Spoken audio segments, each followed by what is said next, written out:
Hi water signs, Cancer, Pisces at Scorpio. Welcome po sa ating channel. At ito inyong daily Gabay Tarot reading for April 14, 2024. Please be reminded that this is general reading po, so maaari kayo makarelate o hindi. Just take what resonates.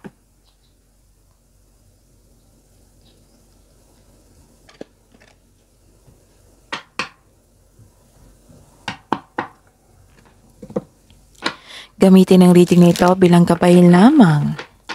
Balik po kayo dito bukas para sa ating daily Gabay Tarot reading.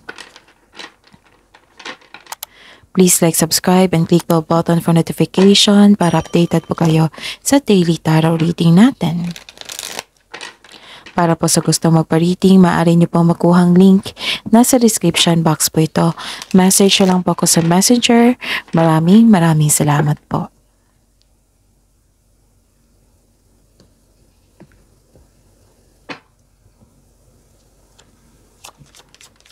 Spirits guys, magaganap po ngayong araw na ito, April 14, 2024 para po kay Cancer, Pisces, and Scorpio.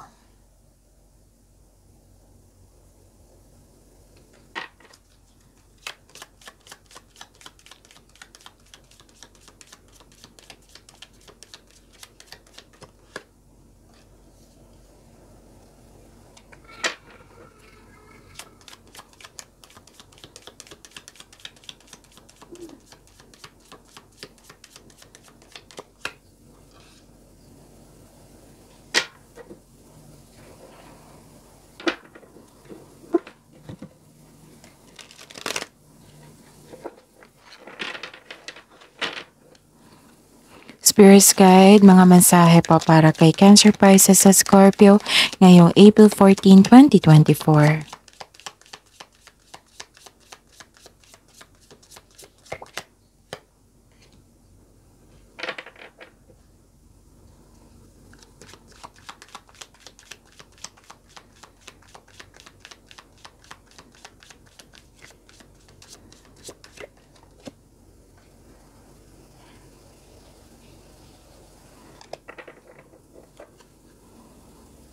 Okay.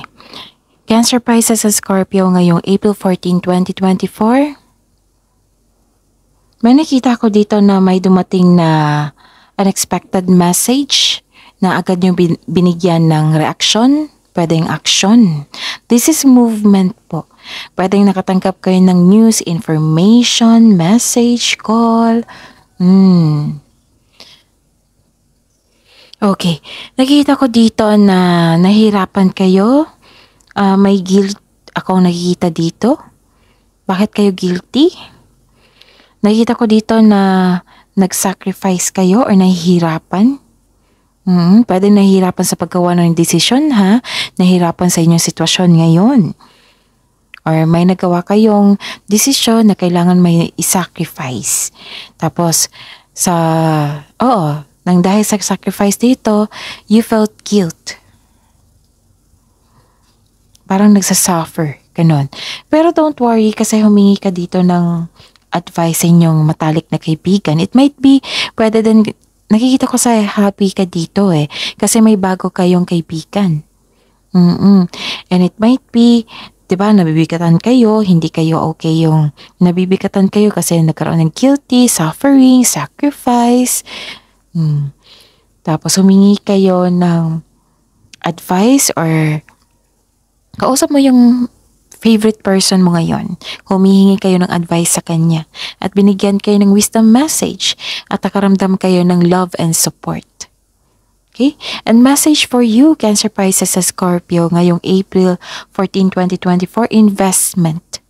Investments made will have positive results that will bring prosperity. Invest wisely. So this is the reminder para sa mga negosyante dyan, invest wisely. And sa mga nag-invest dito, may nakita ko dito na message na magkakaroon ng positive results na magbibigay ito ng prosperity sa inyo. Wow! So this is cash flow. Ang ganda pala. Nakatutok kasi ako dito Ang ganda po. So, claim these messages po. Cancer, Pisces, and Scorpio. Investments, prosperity, nagkaroon ng prosperity, positive results, and this is wealth. You are moving towards real wealth and prosperity. Yes, this is another message na magkakaroon talaga ng prosperity. So, accept this message, claim this message, wealth. You are moving towards real wealth and prosperity. Keep up the great work. Wow! Sipagan niyo po daw, patuloy nyo lang ang pagsumikap sa buhay, okay? So, keep up the great work. You are moving towards to have the wealth and prosperity. Ang ganda. Spirits, guys, ano pa ang energy ni Cancer, Pisces sa Scorpio ngayong April 14, 2024?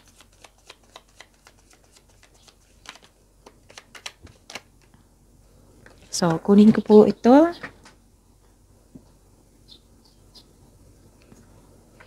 So, dalawang lumabas eh. Spirits, guides, career and money po ni Cancer, Pisces sa Scorpio ngayong April 14, 2024.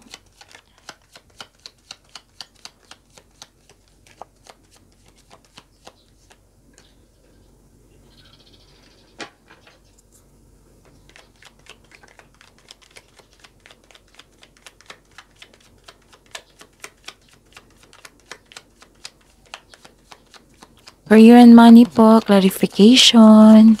Para po kay Cancer, Pisces, and Scorpio.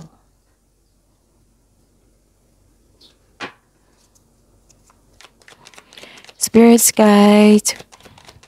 Love, life, self-love, partnership, and romance. The Cancer, Pisces, and Scorpio. Ngayong April 14, 2024.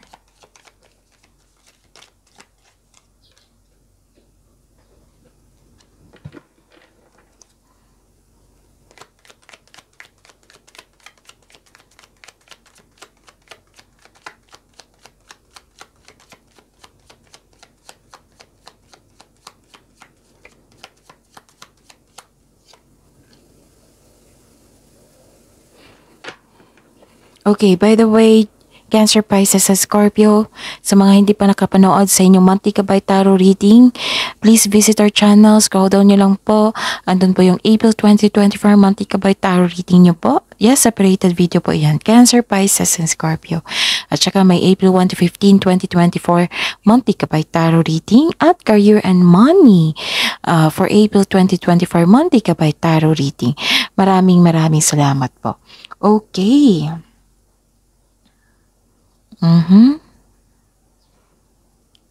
So, by the way nakalimutan ko. By the way, open na po yung schedule natin for booking. Para po sa gusto magpa-personal reading dyan, na i-check nyo po yung video na ito. Sa baba niyan may description box at napaka-post na link. I-click nyo po yung link na yan and message me sa messenger for inquiry and for booking. Maraming salamat po. So, Cancer, Pisces, and Scorpio. Ngayong April 14, 2024. Sabi po ng card dito na pahinaan kayo ng loob. Napahinaan kayo ng loob. At saka, sabi po na, nakikita ko dito na gusto nyo mag-give up sa mga naranasan nyo ngayon. Okay? At saka, this is lacking of self-confidence, nagkaroon ng weakness, nagkaroon ng doubt, naging impatient po, nagkaroon ng self-pity, you have lack of self-confidence, naging weak ka, madali kang mag-give up, you don't trust yourself, uncomfortable ka sa sitwasyon mo ngayon. So, ang sabi po ng card nyo po dito na the advice is have faith in the universe, face your fears with self-confidence and courage. Feel your fears and take action in any way. You don't know your own strength until it is tested. This card asks you na harapin mo yung fears, struggles, challenges, kesa iwasan. Mag-move forward ka with courage. Actually, kung magkakaroon ka ng confidence and persistence sa inyong mga ginagawa dyan, magiging successful ka. Ito yung makukuha mo. So the advice is don't give up or don't doubt your strength. Okay? Cancer, Pisces, sa Scorpio. Kung magkakaroon kayo ng self-confidence, courage, inner power, you're overcoming obstacles po, na magkaroon kayo ng self-assurance po, makukuha nyo ito. Itong invest wisely, na magkaroon ng positive result, prosperity, wealth, yan yung ma-receive nyo. Kailangan nyo ma-overcome yan. Okay? So, ayun. And, may nakita ko dito na may concern kayo sa isang tao na manloloko o self-centered po. This is a sign na may toxic na, possible to lalaki, na may toxic na lalaki sa buhay mo. O matigas ang kanyang ulo, ayaw makinig sa inyo. Mabilis ito mag-react, mabilis din siya mag-defend sa kanyang sarili. Nakikita ko dito yung immaturity na pag-ugali niya. So, ito yung dahilan na nagkaroon ka ng weakness, na ito yung dahilan na walan ka ng pag-asa, na walan ka ng confidence dahil sa mga ginagawa niya, dahil sa mga sinasabi niya. So, kailangan po ng aksyon dito, okay? Kailangan maging matatag kayo. Isipin niyo yung inspiration niyo sa buhay para ma-motivate po kayo and control. Yung sabi ko sa inyo parati na mindful skills, pag-aralan niyo po. Control it. Okay? Nakikita ko naman dito na happy kayo sa mga na-receive nyo. Itong wealth na ito, investment na ito, itong positive results in yung investment, prosperity. Yes, this is success and happiness sa inyong career and money. Nakikita ko talaga dito, clarity, glory, satisfaction, positivity. From this negative mindset, nagkaroon ng positivity. Nagkaroon ng strength. Wow! So you're back. You're back. You're back on your track.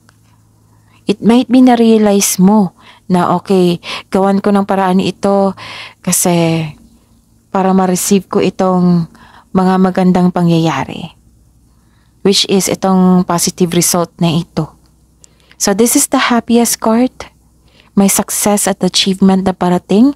May parating na blessings na it will lead you to happiness. It might be nangyari na ngayon. Okay, nagiging okay na kayo. Kung stress kayo dati, nagiging okay na kayo dito. May nakita rin ako ditong harmony, pagkakaisa. So enjoy your success. Success lies ahead if you keep the path. So exciting opportunities ay parating na magkakaroon ng financial growth. Para sa mga may trabaho, makaka-receive kayo ng acknowledgement that you deserved. Sa mga negosyante, may mga bata kang customer na naghahatid saya sa iyo. Mas nagkaroon ka ng motivation ng dahil sa batang ito. Nakausap mo. It might be nagkaroon kayo ng business partnership sa inyong kasamahan dyan sa bahay. Family member. Maaring tutulungan ka na inyong family, kaibigan, sa inyong negosyo. Tapos, para matuloy ang inyong negosyo, para matuloy yung plano mo. Tapos, nagdudulot ito ng happiness Sobrang saya nyo, diba? Sabi ko sa inyo dito pa lang na you are very happy because naka-receive ka ng unconditional love and support. So, you are back on your track kasi na-motivate ka. Naka-receive ka ng wisdom message. You are feeling healthier inside and out. You are inspired Na-overcome mo na ang lahat. Oo, na-overcome mo na yung nararamdaman mong sadness or illness before. So this is very good. Okay? So claim this energy. Kailangan natin yan, maklaim. So I'm happy for you, Cancer, Pisces, and Scorpio, kasi nakalabas ka na sa inyong overthinking. Hindi na kayo naapektuhan sa mga sinasabi, sa mga ginagawa ng toxic na tao. You are decided po. And, okay. Kasi nakikita ko talaga dito na may deception, may panilin lang. Oo. Kailangan lang po ng pag-iingat dito. Sabi po ng card dito. Kailangan nyo mag-ingat sa tao. Tapos be still po na maging mabait. Yung likas ng yung kabaitan. Share your kindness to everyone. Be love. Kahit anong hate na binigay niya sa inyo, binato sa inyo, be love pa rin. Kasi hindi lang yan nakakabuti sa kanya, nakakabuti yan sa inyo. Lalo na sa energy nyo. Ayun. So, sabi po dito na bumuo ng isang diskarte upang makuha ang gusto mo o umalis sa iyong trabaho bago maging toxic yung workplace. Kasi may nakita ko dito na may taong plastic sa inyo. Nagsisinungaling, nagbabackstab. May tao rin dito na kasamahan. May kasamahan kayo na hindi niya binibigyan ng halaga ang kanyang trabaho. So mag-ingat po kayo sa kanya Huwag niyo pong ibunyag lahat yung plano niyo. Kasi nakikita ko dito na may plano siya sa inyong plano na sirain. Kasi posible panlilin lang at pagsisinungaling nakikita ko dito. Naiinggit siya kasi you are happy sa mga ganap sa inyong career and money. 'Di ba? Kasi sa may wealth and prosperity, you are happy kasi marami kayong na-receive na pera, cash flow, transaction, project, basta iba-iba naman tayo na experience sa buhay natin So ayun ang nangyari, naiinggit tong tao sa inyo.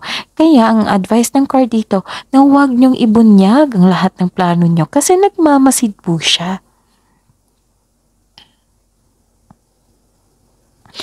At nakikita ko dito na may concern kayo sa kanya kasi hindi niya binibigyan ng halaga ang kaperahan at ang career, ang trabaho. Mahilig to magmanipula. Gusto siyang kunin sa inyo. Naiinggit po siya. Kung ano yung pag-uugali niya, wag niyong i-embrace Wag niyong tanggapin yung pag-uugali niya. Wag niyong tanggapin yung toxic traits niya. Kung magkakaroon man, wag kayong mag-revenge. Wag kayong mag-claim sa kanyang energy kasi hindi kayo yan. Okay? Be love Be love. Share your kindness to everyone. Kasi hindi lang yan para sa kanya, para din yan sa inyo. Okay? Kasama talaga yan. Yung may mainggit. Paano kaya niya nakuha yan? Paano kaya nagkaroon siya ng mga project? Paano kaya siya nagkaroon ng mga pera? Ganon. Posibleng mandaraya to, tuso. Kasi nakikita ko dito na naiinggit. Tapos may dito, nararamdaman ako sa likod na yung ugali niya na nakakairita. Nairita kayo. I am sure nairita kayo sa kanya. Okay? So, Cancer, Pisces, sa Scorpio, sa love life, self-love, partnership, and romance, may nakita ko conflict and argument dito. Someone is giving up. Pwede din iniwan ka ng friends mo, co-worker, or kasamahan nyo dyan sa bahay. Kasi gusto niyang manalo sa lahat ng sitwasyon. Maaring ikaw rin ito na kailangan mong ma-realize ito. May nakita ko ditong paghihiwalay. Someone is giving up. Magkakaroon ng argument o unpleasant conversation. Sabi po ng card dito, hindi niyo po ito maiwasan kasi dahil ito lang paraan para maabot niyo ang peaceful resolution. So, nagkaroon ng honest conversation. At sinabi mo na gusto mo makipagbati sa kanya para maayos niyo ang inyong relasyon. Yun nga lang, may concern kayo sa kanya na matigas ang ulo. Ayaw makinig. And I'm hoping and I'm praying na itong kausap mo na matigas ang ulo na sana makipag-cooperate siya sa inyo, na hindi siya maging bastos po pa sa inyo. Kasi hindi mo deserve na bastusin. Kasi genuine ka sa kapwa mo. This is the strength.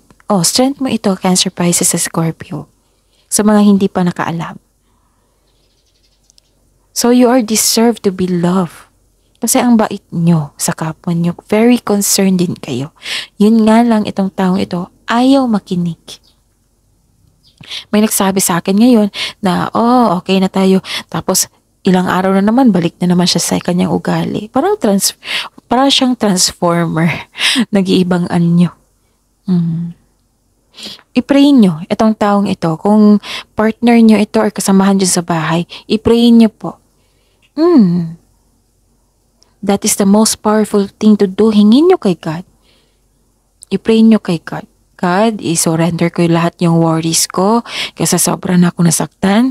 Ginawa ko na lahat. Binigay ko na yung kabutihan. Pero masama pa rin ang tingin niya sa akin and ayaw niya pa rin makinig. And I'm hoping and I'm praying na makinig na po siya, makipag-cooperate siya sa pag-uusap na ito. At mabigyan ng solusyon. Please give me a sign, God, kung hindi ko na dapat ipagpatuloy. Kasi gusto kong mas mahalin yung sarili ko. Gusto kong magiging okay yung relasyon namin. Gusto kong magkaroon ng peace of mind.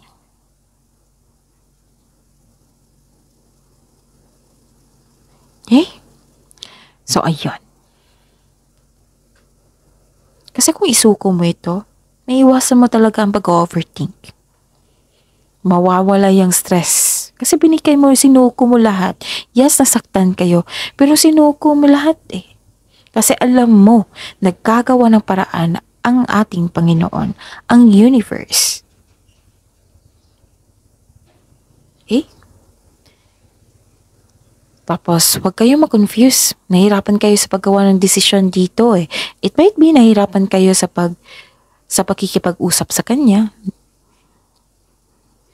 Mahinaan ka ng loob, gusto mong mag-give up. So yun, yung sabi ko sa inyo, surrender nyo ka lahat kay God. Tapos huwag kayong maniwala sa mga chismis-chismis na baka isa to sa dahilan na ayaw niya makinig. Kasi nakinig kayo sa ibang tao kaysa sa kanya. Kung wala'y prueba, walang proof.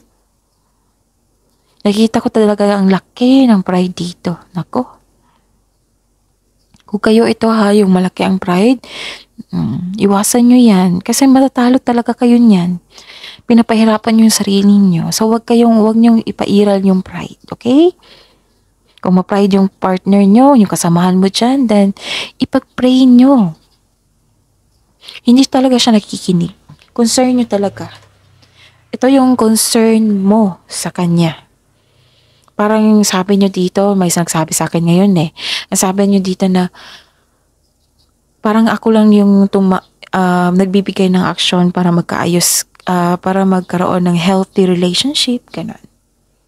Pwede mong i-discuss yan sa kanya. Kasi relasyon is teamwork. Hindi pwedeng ikaw lang yung gagawa ng paraan. Dapat din siya makipag-cooperate. Para matuto din siya. Kung hindi man niya matutunan, kung wala siyang learnings, then ipaalam mo sa kanya. Tulungan mo siya para matuto siya. Kung ayaw niya talaga, kung ayaw niya makinig pa rin, nako, i-pray mo na yan. Surrender mo na lahat. Ang hirap po. Sa bait nyo yan, Cancer, Pisces, and Scorpio. Tapos may isang tao pa na ayaw makinig sa inyo. Ang hirap niyan. Focus na lang kayo sa career and money nyo. Oh. Kasi ang ganda. Prosperity. Okay? And please be reminded, Cancer, Pisces, and Scorpio, kung, di ba, love life, self-love, career and money, and so on, na concern. Kung may problema kayo sa money, huwag niyong idamay yung apat. Ganon. Example yan ha. Para konti lang yung problema. Kasi may tao talaga na, pag may problema sa money, damay lahat. Remind lang po. Kasi we are aiming to have a peace of mind here. Napapaos na po ako. Okay.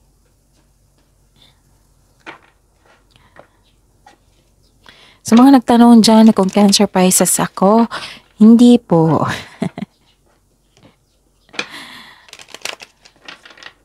Napapaos na ako. Okay.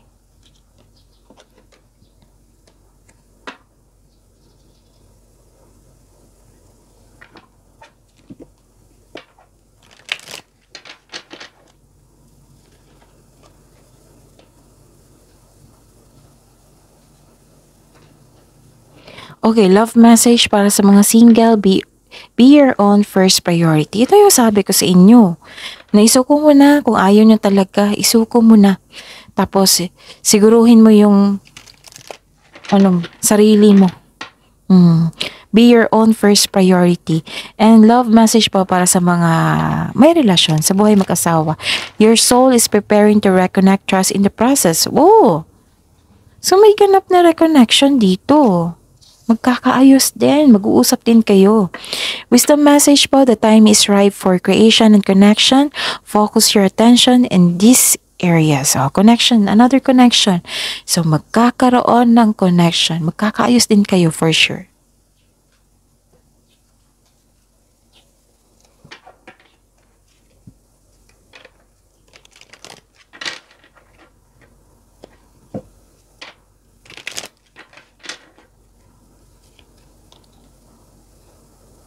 Baka may kasamahan kayong dito air signs and fire signs. Kasi na-observe ko kanina na may distraction pero hindi naman ako na-distract. Temptation kasi yan Temptation na like for example, wag silang bigyan ng gabay, ganon. So sa inyo, ang tahimik. Tahimik. Tapos kung may kakilala ko yung air signs and fire signs, baka may distraction sila sa araw na ito. Pagsabihan nyo na huwag magpatalo. Okay?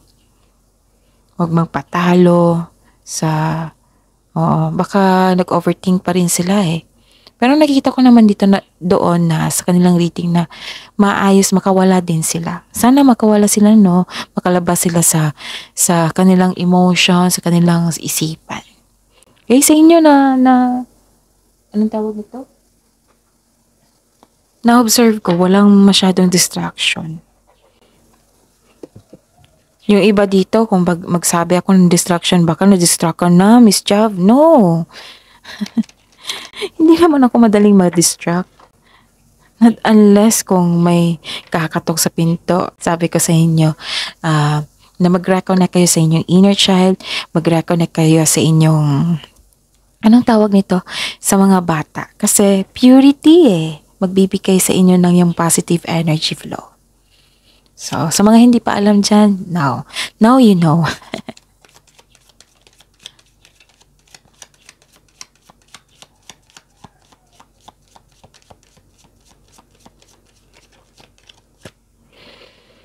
Okay.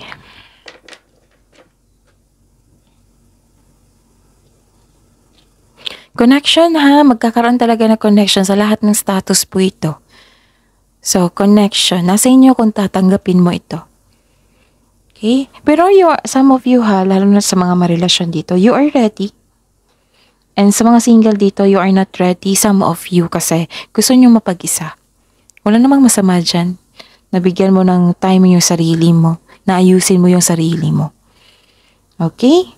So, sa mga gustong may love reading dito, sa mga no connection, sa mga in love dito, may mga upload ako kahapon or the other day. So, check nyo mo, scroll down nyo lang po. Okay. So, message from Archangel Sandalphon, tune into your divine potential, bring the world into harmony. Kasi nagkaroon ng disharmony dito. So, ikaw po yung, sabi po ni Archangel Sandalphon dito, ikaw po yung dahilan na magkakaayos kayo. So, meaning to say, kayo po talaga ang mag-make ng effort. Kasi kayo ang nakakaintindi.